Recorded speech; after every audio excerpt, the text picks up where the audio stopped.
The last coordinator for the EFD is Mr. Agnew. Agnew. Mr. Agnew.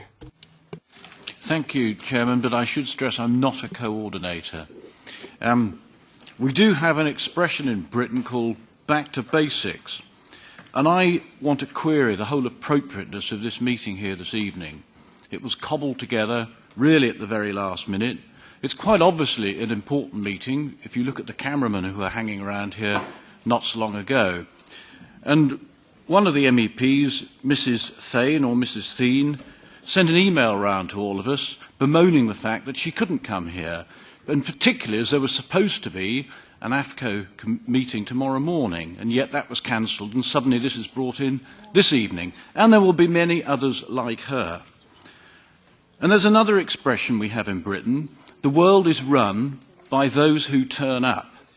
And here we see efforts to make it very difficult for people to turn up, and that is a poor way to proceed.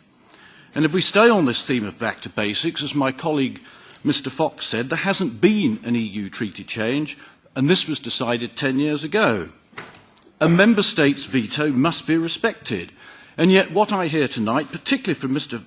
Van Hoverstadt, and I apologise if I haven't got his name quite right, references to all sorts of obscure articles in treaties that can in effect overrule a veto. So why go to the pretence of having a veto in the first place? So what has happened? Up to 26 countries have decided to have an intergovernmental conference on the future of the euro. That is up to them, and it means what it says. Now, it may result in a combination of countries who will vote as a bloc in future in these institutions, and they may even opt to become one single country, because that's really the only way you can save the euro. But that's a matter entirely for them to decide by the MPs in those countries. We are MEPs, we're not MPs.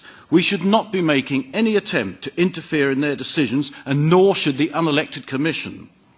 The MEP's job will be to decide how the EU should react to this intergovernmental conference, etc. The European Court of Justice is supposed to guard the EU treaties, and it should not be used as a referee in discussions amongst other groups. Now, the document under discussion creates a number of questions, and let's just look at a few of those.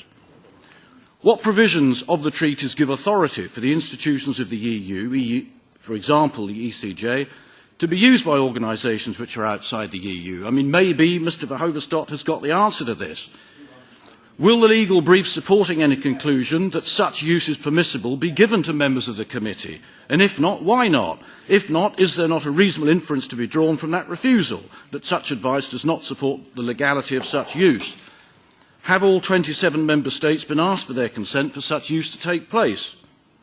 I don't know, have they? Has any assessment been made of the likely annual cost of the taxpayer of the use of EU institutions under this agreement? And if not, why not? I suggest you're getting way, way ahead of yourselves. This is not what we signed up to, and we really should disband this meeting immediately. Thank you. Thank you very much. We're now moving on.